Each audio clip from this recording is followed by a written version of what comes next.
Bonsoir à tous, bienvenue dans notre émission La Réunion Léla, que vous soyez un homme, que vous soyez une femme. Est-ce qu'il y a vraiment une différence? On parle d'égalité, on parle de parité.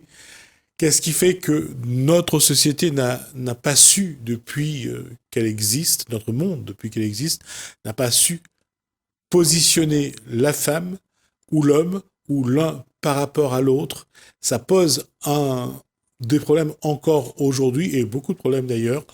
On va en parler de parité avec Corinne Salvant-Mareux, c'est dans Cosmo Réunionnais.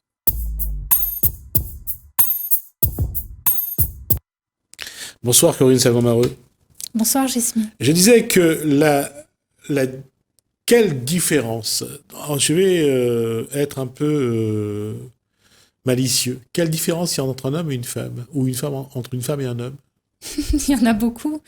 La première, c'est l'apparence physique. Mais la seconde, c'est vraiment le mode de fonctionnement. Le mode de fonctionnement qui est totalement différent. Il y a un adage qui dit que les femmes sont des conservatrices et que l'homme, lui, c'est un conquérant. Donc, ce qui explique les différents modes de fonctionnement. Et pour autant, aujourd'hui, je pense qu'on est aussi dans une époque où ça ne se justifie plus de pouvoir dire que l'homme est forcément conquérant et la femme forcément conservatrice, parce que l'expérience de vie nous montre bien que parfois il y a des femmes qui sont aussi très conquérantes sur beaucoup d'aspects, familial, sexuel ou patrimoine. Et même chose pour les hommes. Il y a des hommes qui, en fait, au contraire, sont très conservateurs, la famille, mon patrimoine, etc., et qui ne sont pas du tout conquérants. Sans compter les difficultés de genre avec les yels et les... Allez, on va voyager un petit peu dans le temps et on va penser à Aurore Dupin, George Sand, qui, elle, a été quand même une femme, un vrai chef de famille, une vraie chef de famille, et qui ne se posait pas ce genre de questions. Si on remonte à des femmes comme Cléopâtre, comme Catherine de Médicis, celle qui a refusé de se lever dans le bus aux États-Unis, la femme a su par moments montrer qu'elle est à sa place et qu'elle revendique. Bien sûr. C'était important même. Je pense Ouais. qu'à un moment donné, on est... S'il y a aucun moment on passe à l'affront pour ne plus se laisser faire par rapport à ce qui s'est passé dans l'histoire, bien qu'en faisant une parenthèse avec Cléopâtre, on a l'exemple probant de Cléopâtre, c'était une conquérante, une vraie conquérante. Et je pense qu'à un moment donné, il était important que les femmes réclament le droit d'aller à l'université, le droit de vote, etc., etc., le droit de porter des pantalons, le droit d'être indépendante financièrement et donc d'avoir un emploi. Et on n'a pas fini, on a beau être au XXIe siècle, mais on n'a pas terminé encore. Quand on parle de Rosa Parks qui conquiert cette place dans le bus et qui veut la garder, la place de la femme dans la société, c'est ça qui m'a toujours surpris. Pourquoi on parle de la place de la femme? La place de l'homme n'est jamais remise en question. Alors, elle commence à être remise en question parce que la femme commence à remettre en question la place qu'on lui a donnée à l'origine, ou qu'on ne lui a pas donnée d'ailleurs. Et in fine, ça veut dire qu'on est aussi en train de remettre en question la place de l'homme. Ça, c'est un exemple qu'on retrouve très souvent en entreprise ou même dans les grands conseils d'administration ou des comités de direction ou autres.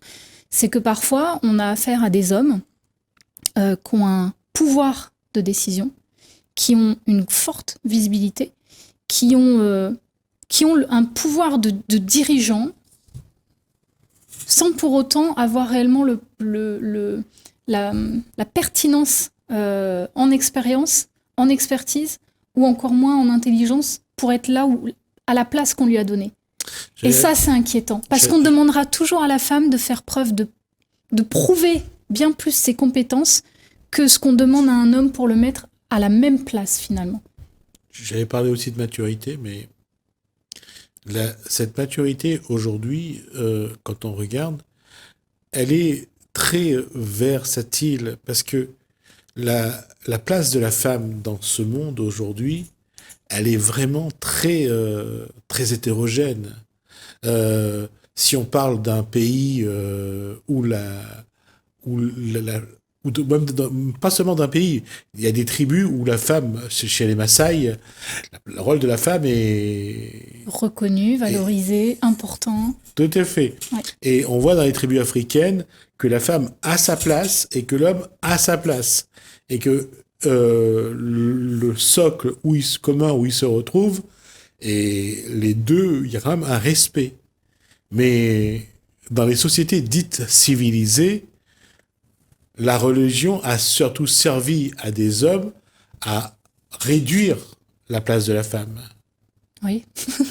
D'ailleurs, dans certaines religions, on a beau, encore une fois, être au XXIe siècle, mais on a encore des tracts, aujourd'hui, qui sont distribués par certains corps religieux, dans lesquels il est précisé la femme se doit d'être au service de son mari. Moi, je suis navrée, mais enfin, non, faut... Il n'y a pas que la femme qui doit être au service du mari. C'est tout le monde, c'est tout le corps familial qui doit être au service du bien-être familial. C'est pas la femme à endosser la majorité des choses et l'homme à endosser une autre majorité des choses. Je suis d'accord avec vous, Jasmine, dans le sens où il y a un mode de fonctionnement, c'est comme en entreprise, chacun sa place, service administratif, service commercial, service de la direction, ok. Donc comme dans la tribu des Maasai, chacun a sa place pour un mode de fonctionnement cohérent, mais qui leur convient à eux, avec leur environnement, avec les outils qu'ils ont sous le coude, et puis leur histoire aussi parfois. Alors moi, je ne parlerai pas qu'on est un pays civilisé. Je parlerai d'un pays développé, je veux bien, parce qu'on a la technologie, on a Internet, on a du numérique, on a des voitures, on a tout ce qu'il faut. Mais pour autant, parfois, on peut s'apercevoir aussi que le niveau, l'attitude, la maturité, vous en parliez, elle est pas pertinente, elle est pas probante. C'est même inquiétant d'ailleurs, parce qu'on se dit mais qu'est-ce qui fait qu'il y a une telle différence de mode de fonctionnement entre tel homme, telle femme, tel pays aussi, ou telle forme de religion. Enfin, et est-ce que c'est à nous de nous poser la question de qui a raison ? C'est peut-être pas à nous de poser la question, mais quand on vit sur un territoire de 2500 km² qu'est la Réunion, qu'il y a autant d'origines des communautés qui la composent, on est en droit de se dire, lorsqu'on décide d'une loi, cette loi-là, est-ce qu'elle sera appliquée dans toutes les communautés et de quelle façon ? On a beau le dire et parfois on va dans des schémas on est parfois très critique, mais on se rend compte que c'est pas la communauté, c'est pas la religion, c'est d'abord l'être humain qui, dans sa façon d'être, malheureusement, parfois a des comportements qui choquent. Oui, qui sont particuliers. Mais je pense que à un moment donné, c'est pas à d'autres de donner la place à quelqu'un, mais c'est à quelqu'un de se sentir, de prendre sa place et de se sentir bien là où il est. Mais qu'il en ait le droit. Oui, que ce soit depuis le corps religieux ou depuis la loi, il faut que la personne soit libre de choisir et de partir ou d'évoluer aussi, parce que parfois on se sent bien la première moitié de sa vie dans une communauté, dans un pays qui a certaines lois, et la deuxième moitié de notre vie, on a besoin de changement, on a évolué, on a eu un déclic face à des expériences de la vie parfois, qui fait que les personnes ont envie de pivoter. Et elles devraient être libres de le faire, sans être menacées, sans rencontrer des barrières administratives ou religieuses pour changer de bord.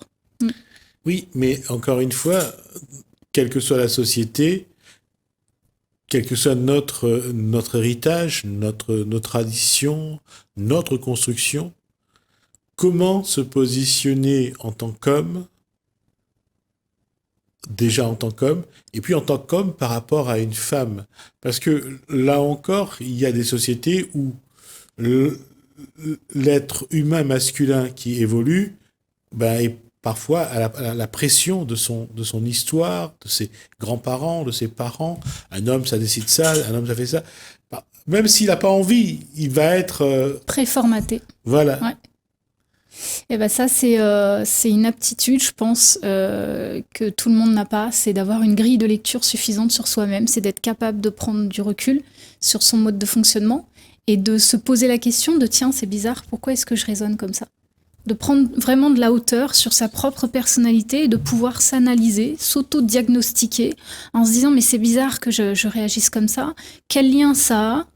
Ah bah ça, si je cherche bien, en général, au bout de quelques jours, on trouve la réponse, hein, ou alors on s'adresse à un spécialiste, mais c'est, tiens, bah ça doit être la relation que j'ai eue avec ma mère, ou la relation que j'ai eue ou que je n'ai pas eue avec mon père, ou voilà, ou ce qu'on m'a mis dans la tête quand j'étais petite. Et en fait, tout ça fait que, effectivement, on a tous un mode de fonctionnement qui, d'une façon ou d'une autre, est influencé par notre passé, par notre éducation, par notre culture aussi parfois, où et on le voit d'ailleurs à La Réunion, puisque certains ne s'octroient pas le droit de la réussite parce qu'ils sont descendants de familles d'esclaves. Et donc ils ne croient pas en leur propre succès, en leur propre capacité, parce qu'il y a encore cette attache-là de... Parce que leurs parents ont été des esclaves, ils ont été soumis, on leur donnait, on les traitait malheureusement très mal, et pour eux, ce qu'ils ont hérité, c'est de ça. Et pour eux, c'est leur normalité. Voilà. Et j'en parlais il n'y a pas longtemps. Le livre est une référence. L'histoire a été racontée par la femme. Jamais sans ma fille. L'histoire de cet homme qui revient dans son pays, en Iran. Et alors qu'il s'était marié aux États-Unis, il avait un comportement différent. Quand il retrouve cet environnement en Iran, juste après la chute du Shah d'Iran, ben, il retrouve aussi des comportements différents. Et là, la femme, d'un coup, découvre que ben, l'homme qu'elle a épousé, ben, c'est plus le même. Ouais. C'est pour ça que je disais qu'on a cette pression de la communauté, de la famille qui est là. Pourquoi tu fais comme ci? Pourquoi tu fais comme ça? Non, la femme, elle doit être là. N'oublions pas non plus que la femme a le droit d'ouvrir un compte en banque en France que depuis 1964. Oui. Oui, mais c'est hier. C'est hier. Et c'est exactement ce que vous disiez, c'est-à-dire que l'homme et la femme aura un comportement différent en fonction de l'environnement dans lequel il est. Parce que si la famille est très proche, ça n'a pas la même incidence sur le comportement d'une personne si la famille est sur le même territoire ou dans le même département ou si la famille est dans un autre pays. Ça n'a pas du tout la même influence sur le comportement de la personne. On le voit dans les mariages qui se font sur les sites ou qui le font à travers une agence matrimoniale. Un Réunionnais qui va aller chercher une femme en Inde, à Madagascar ou à l'île Maurice, la femme, quand elle arrive, elle est toute seule. Il n'y a pas la solidarité familiale. Et je connais des femmes qui sont traitées d'une façon incroyable. C'est pour ça que lorsqu'on parle de parité, il y a quand même beaucoup d'éléments à prendre en compte. Il y a énormément d'éléments. Et je pense que la première étape, le jour où on commence vraiment à se pencher sur la parité sur le territoire de la Réunion, notamment, parce qu'effectivement, c'est ce que tu dis, il faut prendre en considération l'histoire de la Réunion, la culture de la Réunion, la culture cette mixité culturelle et donc cette mixité historique de tout ce qui fait les habitants de la Réunion. Et une des premières étapes, je pense que c'est par l'information et l'éducation. Enfin, l'information et la formation. Il faut déjà ouvrir la discussion là-dessus. Il faut ouvrir l'accueil des femmes qui ont envie de se remettre en question et de vérifier si elles sont bien à la place qu'elles ont envie d'avoir et non pas celle qu'on leur a donnée quand on les a fait venir. Et de les aider à s'émanciper. Alors s'émanciper, c'est vague, hein, c'est pas seulement financièrement ou par le biais du mari. Non, des fois, parce que parfois, une femme qui va avoir une attitude changeante, l'époux peut aussi se dire « Waouh !» Ça peut avoir un effet waouh qui va solidifier le couple, ou bien un effet ah mon Dieu, non, moi c'est pas pour ça que j'avais signé, donc non, on change quoi. Mais l'important c'est que chacun prenne et trouve la place qui lui correspond le mieux, dans l'environnement qui lui correspond le mieux, où elle fait ce qu'elle aime le plus faire, où elle est libre, vraiment libre d'être qui elle a envie d'être pour de vrai. Et encore une fois, ça fait toujours drôle de le dire. La France, à un moment donné, avait un ministère pour les femmes. Oui, mais à un moment donné... Enfin, d'accord, je vois ce que tu veux dire. C'est dans le passé.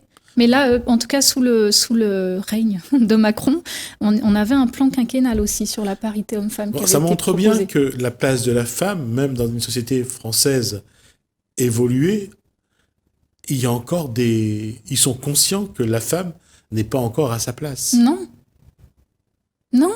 Non, et il y a encore énormément de choses à faire, parce que c'est bien beau de pondre un rapport sur plusieurs pages avec un plan quinquennal parité homme-femme. Il y a d'ailleurs aussi une cellule supplémentaire au cœur du ministère français qui existe, qui s'appelle le Haut Conseil supérieur de la parité homme-femme. Mais est-ce qu'on communique dessus ? Enfin, je veux dire, ça passe où ? Facebook, journal télévisé ou publicité ? Enfin, on met l'accent, encore une fois, j'en avais déjà parlé lors de mes précédentes interventions, mais on met l'accent sur des yaourts, sur des briques de lait ou quoi que ce soit sur les panneaux publicitaires ou à la télévision, alors que ce sont des produits de première nécessité. Donc je doute franchement de la pertinence de mettre autant d'argent dans des produits comme cela. En revanche, pourquoi est-ce qu'on ne commence pas à faire des messages publicitaires sur la réalisation de soi, vous pouvez devenir... Vous pouvez être, vous avez le droit de prendre votre place, participer à la formation Intel, le ministère s'occupe de ceci ou de cela. On propose des formations Intel qui vont aider les femmes parce qu'à aujourd'hui, ce qu'on regarde, c'est que toutes les formations qui sont proposées, qui vont dans ce sens, c'est par le biais de qui ? C'est par le biais des associations de femmes, pour femmes. On va se former entre nous. Il y a même une association qui propose des formations spéciales femmes élues. Bon, en métropole, essentiellement, mais j'en ai pas encore vu à La Réunion. Mais voilà, en fait, à un moment donné, ça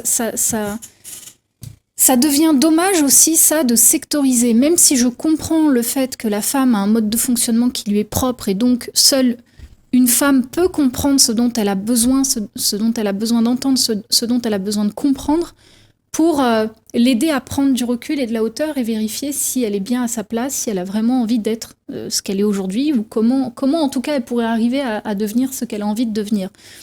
Mais je pense qu'il est important aussi de ne pas trop catégoriser, et c'est ce que j'avais proposé à un moment donné quand j'étais porteuse du projet du CIM, donc le Comité international de mentorat, c'est de créer vraiment une vraie cohésion entre les hommes et les femmes.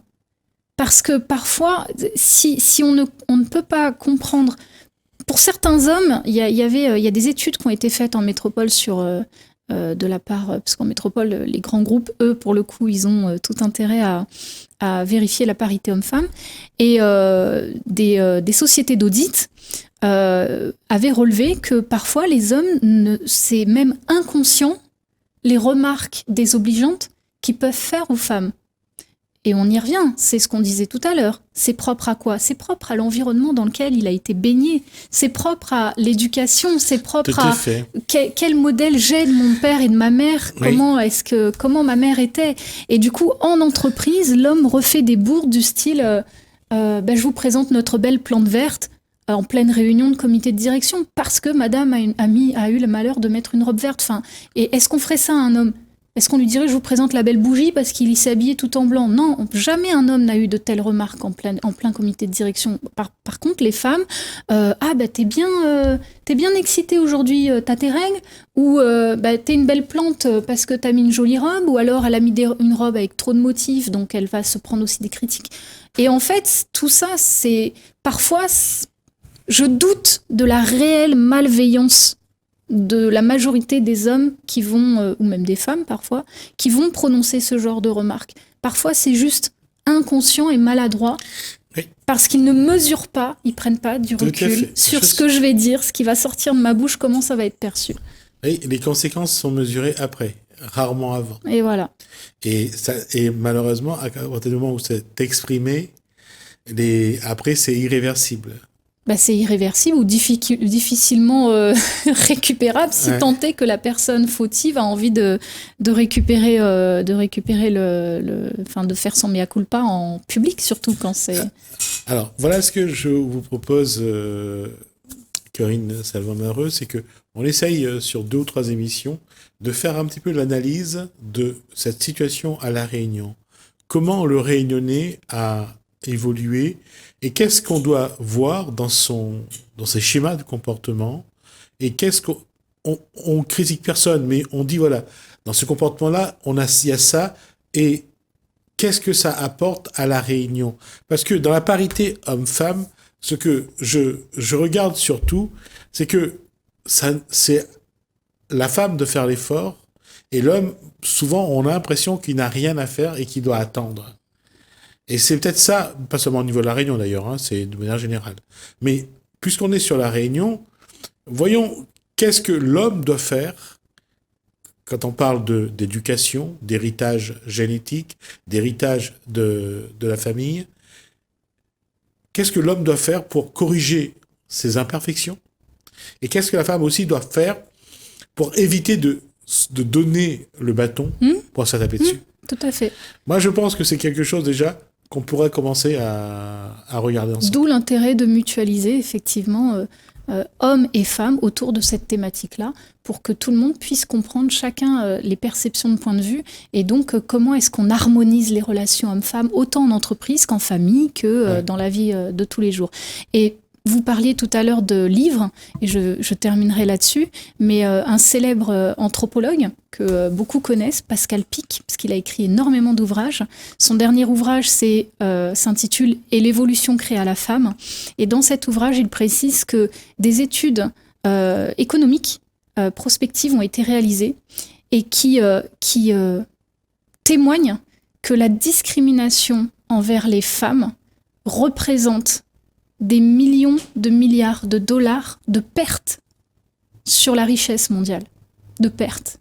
Autrement dit, si déjà en entreprise ou d'un point de vue privé, et c'est là tout l'intérêt où vous disiez qu'est-ce que l'homme doit faire, son intérêt il est là aussi, c'est que, et c'est prouvé, mais on le développera dans prochaines émissions, il est prouvé que quand on place un ratio quasi égal d'hommes et de femmes dans les comités de direction ou les conseils d'administration d'entreprise, l'entreprise se porte mieux parce que la femme a un autre regard sur le monde des affaires, mais avec son aspect conservatrice, son aspect analytique, elle permet d'équilibrer en fait les comptes des entreprises ou les prises de décision et d'amenuiser les risques de perte. Donc, si déjà sur un groupe d'entreprises ces études ont été relevées, on comprend bien que Pascal Pic n'a pas tiré au hasard cette carte des études économiques qui ont été menées et qui prouvent bien que la discrimination envers les femmes génère une perte de millions, de milliards de dollars sur la richesse mondiale. Imaginez ce qu'on pourrait faire, ce qu'on pourrait devenir. Merci Corinne Salvin-Mareux, on se donne rendez-vous la prochaine fois. On va aborder justement, on va faire ce diagnostic, ce constat, de voir un petit peu ce que l'homme pourrait mieux faire et ce que la femme, elle aussi, elle doit mieux faire pour qu'on arrive à un équilibre, voire à cette parité. Merci. Merci beaucoup. Cet échange. On va marquer une pause, on se retrouve juste après.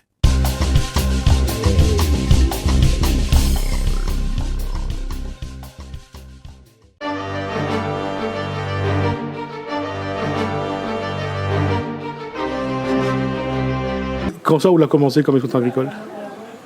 Ah ben, normalement, à 8 ans. Ouais. Vous faites quoi? Ben, il plante, il fait un peu de légumes, ça, oui. Quels légumes? Ben, petits pois, pommes de terre, salade, etc. Hein. À quel moment vous avez eu l'idée de créer un gîte? Ben, un gîte, il y a à peu près 20 ans de ça. Comment on l'a fait?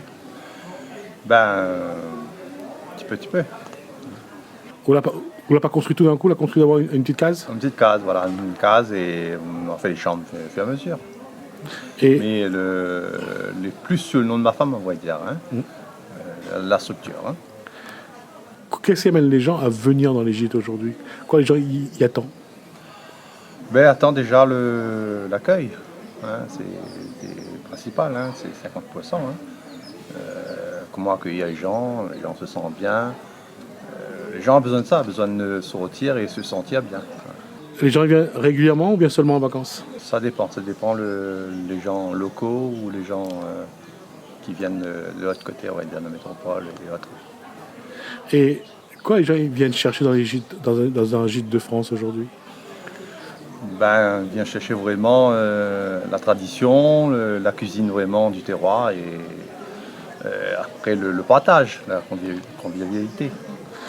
Et quand ils arrivent pour manger, ils veulent manger quelque chose de spécial? Non, après, les gens veulent vraiment goûter la cuisine du pays, on va dire. Et quoi vous proposez d'autre?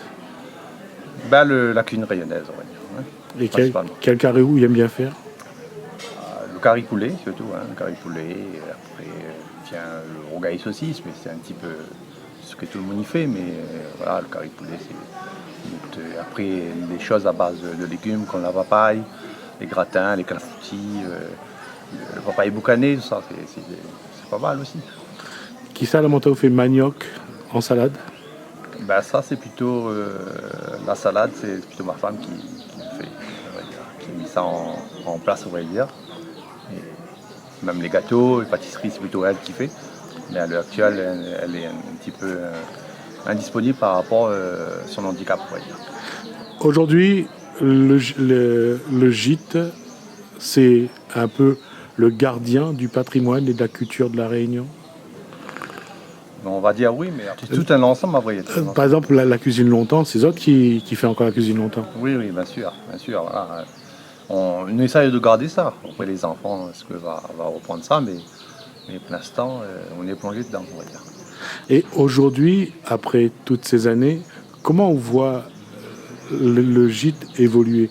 Les gens, ils viennent là parce que, comme vous dites, d'un côté, on a un côté calme, paisible, et en même temps, on a encore le patrimoine, le folklore, on a encore la cuisine rayonnaise. Il y a encore la cuisine rayonnaise, mais toujours dans l'amélioration. Il faudra toujours améliorer, chercher toujours des petits trucs qui met en place, mais pas exagérer sur la cuisine rayonnaise. Quand même, garder quand même l'identité. Quand même. Je vais poser une question personnelle. Ou quand on s'en en vacances, où ça va? Nous, ça va un petit peu dans les hôtels, un petit peu pour retrouver nous un petit peu. Pour pas dire que, ou bien il peut arriver dans les gîtes aussi. Mais comme mon garçon est en métropole, ça de la mer pour aller. Voilà.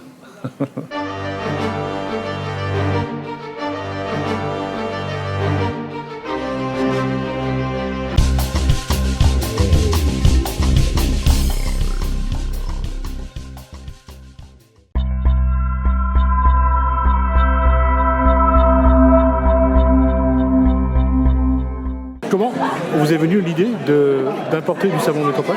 La première chose, c'est que j'adore en fait les savons faits artisanal. Et c'est vrai que à l'époque, on n'en trouvait pas forcément encore beaucoup à La Réunion, on n'entendait pas souvent parler. Et lors d'un voyage sur la métropole en vacances avec ma famille, je suis tombé en fait sur une savonnerie qui me plaisait beaucoup, avec laquelle on a travaillé sur des ateliers. Et on avait vu comment elle faisait, et donc du coup on a décidé de travailler avec eux à importer les savons ici, sachant qu'elle avait déjà une clientèle sur La Réunion qui commandait avec elle. Et donc du coup, on a fait aujourd'hui le pas de travailler avec eux ici. Comment s'est fait la rencontre entre vous et la DIF? Qu'est-ce qui a motivé votre envie d'aller rencontrer la DIF? Moi je connaissais déjà la DIF sur un ancien projet, puisque j'étais avant dans la blanchisserie. Donc j'avais déjà fait appel à la DIF. Et donc du coup sur un deuxième projet, parce que j'ai fait pendant 13 ans ce métier-là, j'ai arrêté. Et pour justement me lancer dans ce nouveau métier. Et donc tout naturellement je suis revenu vers la DIF parce que j'avais déjà fait confiance une fois. Comment ce partenariat fonctionne depuis? Écoutez, très bien. Quand j'ai besoin d'informations, ils sont présents. le prêt a été assez rapide, donc ce qui m'a permis de lancer mon activité très rapidement. Voilà, et puis ça se passe très sereinement, hein, donc j'ai pas trop de problèmes concernant en fait, la relation avec la DIT. Comment allez-vous gérer justement cette relation lorsque vous passerez à la fabrication du savon à La Réunion? Quand je ferai la fabrication, je pense que je ferai à nouveau appel à l'ADI parce qu'il faudra monter un laboratoire, faire des démarches administratives puisqu'il faut faire valider les savons par un centre antipoison. Donc autrement dit, il faudra à nouveau injecter de l'argent. Donc je pense que je ferai à nouveau appel à l'ADI qui je pense suivra encore une fois dans mes projets.